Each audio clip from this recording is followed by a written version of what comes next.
Welcome back to another Friday Conversation series episode. I am your host, Peter Zablocki. Today, I am absolutely delighted to be joined by the acclaimed author, James Romm.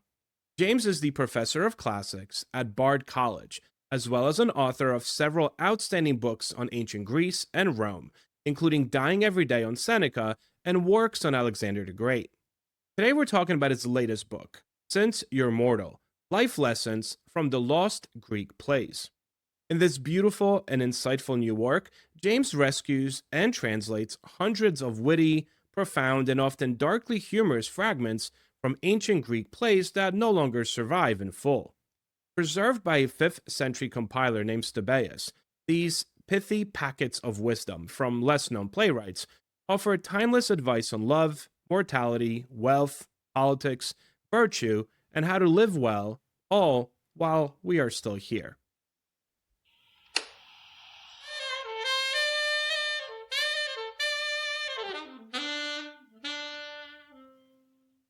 A quick word from our sponsors. Jamie, welcome to History Shorts. Thank you. Thank you, Peter. So, when did your journey to the classics really start? Was this something that you've had for years since you were younger? And then, how did that journey lead to this particular book? So I was not a born classicist. I developed an interest in the field in college, thanks to great teachers and a program that was kind of focused on the Greek world, at least in my first semester. And my head was turned. I was converted, and I started studying Greek the next year. Um, This book came about in a very strange way. I was asked to collaborate with some other translators to produce the first ever English translation of the anthology of Stobaeus. So we can get into who Stobaeus was if you want, but it's an enormous thing. It's a compilation of quotes from great classic authors that this man Stobaeus had compiled for his son as a way to educate his son in moral values. And I was asked to do the fragments of tragedy and discovered by doing them that there was marvelous stuff there, an education not only for a son of the 5th century AD, but of 2026 AD, and not just sons, but daughters and parents and grandparents. So I took the very best of Stobaeus's selections, the best of the best, I call them, because he'd already sorted through Greek drama and chosen the things that he thought were the most meaningful, um, and translated them for this book. Can you tell us a little bit about Stobaeus? Like, what do we know about this guy, living so long ago, but also about his selection for this, right? So, I guess the impetus behind his work and his structure, but also, how he went about selecting these things. So Stobaeus lived in the 5th century AD in the town of Stobi. That's how he gets his Latin name, Stobaeus, in the Balkans. So he's in the Greek portion of the Roman Empire at a time when the Roman Empire is pretty much collapsing in the West. Um, and he still had access to the whole canon of Greek literature, hundreds of plays, most of which are now extinct because they simply weren't recopied into books from papyrus scrolls. So he lived at a time when most people were reading from papyrus scrolls, but the book was starting to come into use. Books made of vellum, that is, treated animal skin pages. And of course, that's a very expensive medium compared to papyrus. So only a select few things were being copied into books. The ones that weren't copied died. The papyrus just decayed, and that was the end of them. So he's sort of the last person we know of who was reading the entire gamut of Greek literature. Nothing had yet died. And so the quotes that he took from these plays are often the only remains that we have of hundreds of Greek dramas that have perished since the time that he wrote.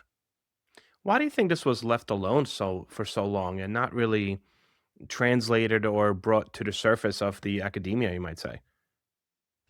Well, these fragments of Greek drama, we call them fragments, the single quotes that remain from lost plays, um, have been translated, but only for scholarly editions. It's mostly scholars who are interested in these things.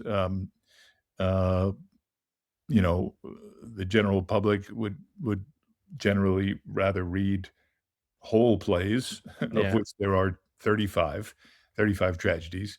Um, but what Stobaeus did was to take the quotes that contain these nuggets of wisdom, these sort of fortune cookie like sayings that he thought would be good guidance for his son in his life to come. And so, therefore, they have an independent existence. They're um, like oracular pronouncements almost that stand alone. We don't need to know what play they came from or who spoke them or what the scenario was. They work as little tiny poems or reminders of what matters in life, and so that's how I've treated them. You mentioned also in your book this idea that sometimes we just don't really know, um, because Stobaeus didn't tell us, what something came from, right? He would just jot something down, and be like, "Oh, this is good." So as you're doing the research, sometimes you know what play it comes from, sometimes you know the author of the play, and other times you just don't, right? You have no idea. So does that make it any less important? I mean, I don't think so.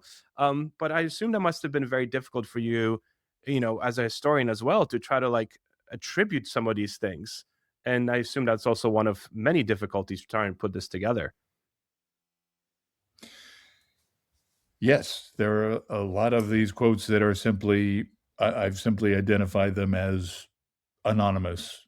We don't know the author, we don't know the play, we don't even know whether it was a tragedy or a comedy.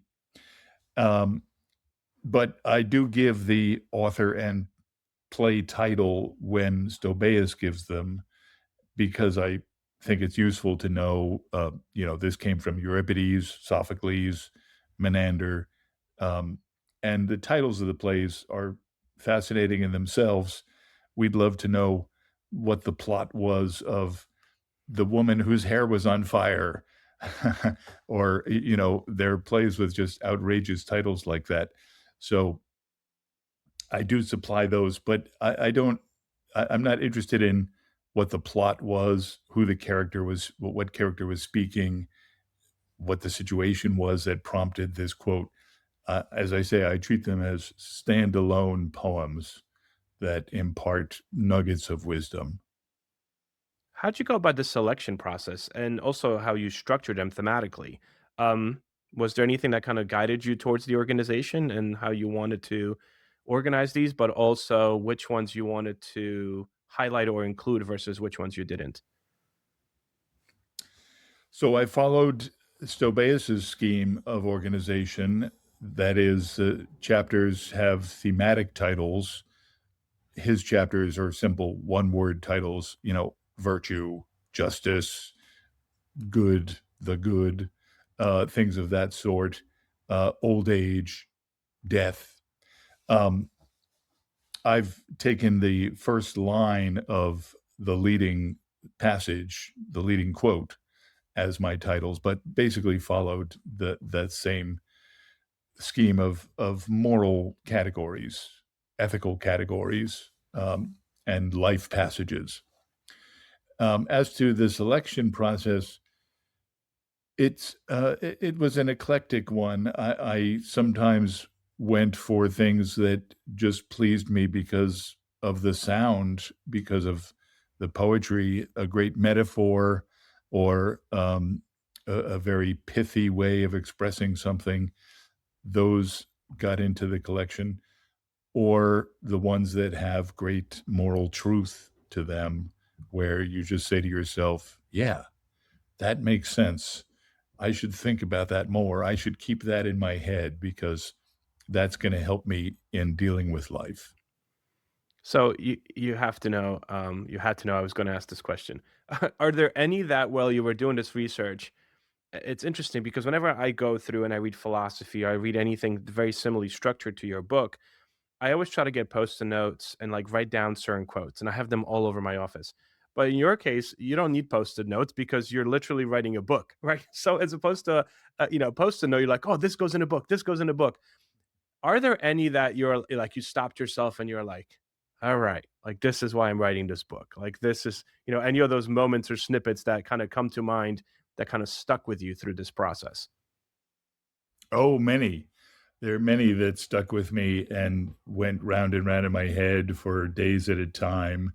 And they still will come back and, refresh themselves. Uh, there's one that I have in my head every time I read the news. Cry woe, this is some more than human evil when one knows what is good and doesn't do it.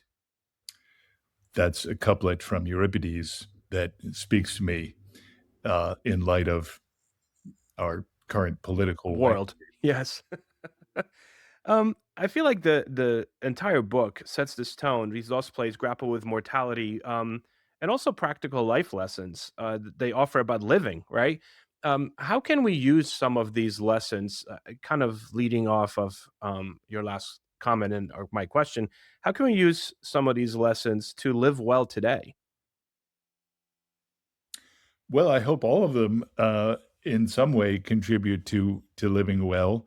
They remind us of the things that are truly important in life and the things that aren't. They diminish the the significance of wealth, for instance, compared with uh, moral virtue and love and friendship and those sorts of things. Um, they put us in contact with a culture of 2,500 years ago and remind us that human nature basically stays the same over time and that our hopes, dreams, fears, and the inevitability of old age and death, that these are constants for humanity and um, we share the problems of facing them with the ancient Greeks. Looking at this and these lessons from this book, how do you I mean, I guess everyone reads a book differently, but and I mentioned to you before I click record that I've left this book after I read it on the coffee table, and it's a small little book, but I have a 14-year-old and I have an 18-year-old, and everyone in the household has picked this book up and sat down, read a page, read 2 pages, put it down, walked away. I don't know what my sons are thinking or my wife is thinking, but how do you think one should, or how would you advise one to read this book? Would you advise it to read one snippet and kind of like think about it and try to leave that in your head with you for the rest of the day? Or would you say read a page? Or how does one go about reading such ancient wisdom? And that may be to for this book, but also your other works, and generally speaking, um you know ancient wisdom, I guess. Well, I'm very glad to hear your family has enjoyed it on the coffee table. Um, I think that's a fine place to have it, and I have one on my bed table. So, yeah, I like to dip in, read a few quotes at a time, flip around. It's not necessary to read in sequence. You can pick a page at random and find something meaningful. Um, so yeah, it's not a book to read cover to cover in one sitting, I don't think. It's a book that will be on my bed table for in perpetuity. And uh, in the peace of the evening before going to sleep, it's something I like to just uh, sample.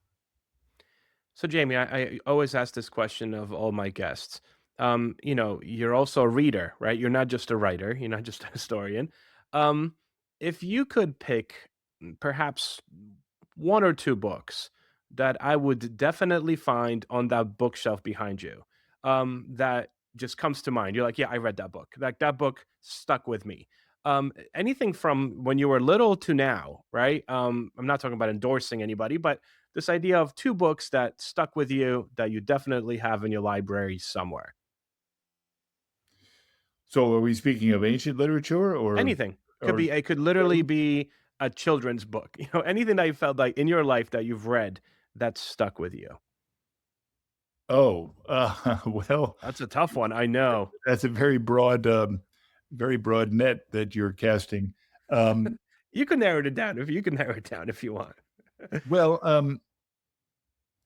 you know, as a classicist, of course, my mind goes immediately to Homer, to the Iliad, and to Herodotus. I mean, those works are just infinitely rich and gratifying. But I'm a great fan of exploration stories, stories of the Arctic and Antarctic, and of shipwrecks and people surviving shipwrecks and that sort of thing. So those books have had a huge impact on me. There's a fellow who wrote an account of the expedition to Antarctica in 1914. Um, it's called The Worst Journey in the World. And that book, when I read it some, I don't know, 20 years ago, just set me on a multi year Antarctic obsession. I mean, I just couldn't get enough of anything to do with Antarctica.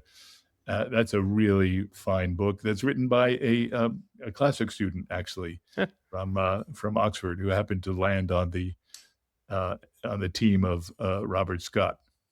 That's awesome.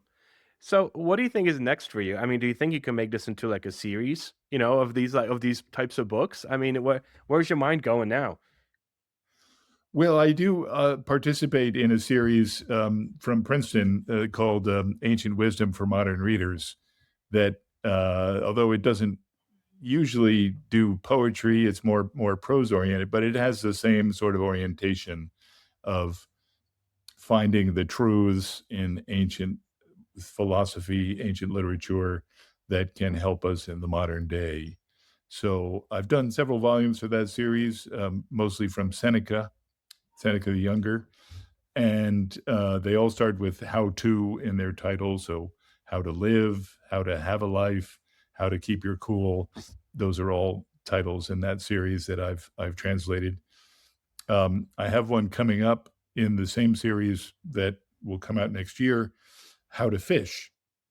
Hmm. Now, I should say I'm a huge fan of saltwater fishing. I'm a devoted saltwater fisherman, and believe it or not, there is a Greek epic poem on saltwater fishing, and Wow. I translated about 10,000 words of it, and it's great stuff, I believe, and it will be illustrated by James Prosek, who is one of the great fish illustrators of our time, and it will come out next year from Princeton. My son is gonna love this. My younger son is an avid fisherman as well. So that that you're combining two of your loves over there. This is like a perfect thing for you. That was the ideal project, yes. Oh, that is awesome. I cannot wait. I hope to get you back here so we could chat about that without kind of giving away too much too much right now. Last question, you talk about translating and are there and you also talk about Homer, is there a particular translation of the ancient classics that you gravitate to or you really necessarily think did it justice? Because there's a lot of translations of these. We could pick up the Odyssey and it's translated by various different people. Do you have one that you kind of go to with the Odyssey or any other work that you're like, okay, this is a really good translation. And also, as someone that does this for a living. Mhm. The Odyssey has had numerous good translators in the recent years. My colleague at Bard, Daniel Mendelsohn, just came out with one last year that's very good, and Emily Wilson's, of course, is very good. I'm very broad minded. I don't have a favorite. Each of the modern ones has its strengths and weaknesses. Um, uh, David Green from Chicago did a translation of Herodotus that I very much admire. And Herodotus is hard to translate, not because the words are difficult, but the style is something that's very hard to capture, and it's a unique style. And David Green did something that I think approximates Herodotus. So I have to ask, I mean, as a translator of these ancient works, what does your day at work look like? How do you start to translate these things? Like, are you sitting there with like four computers? Like, what does a translator of these ancient works do? I'm kind of curious what that entails specifically. If you're sitting down to translate something, walk us through this.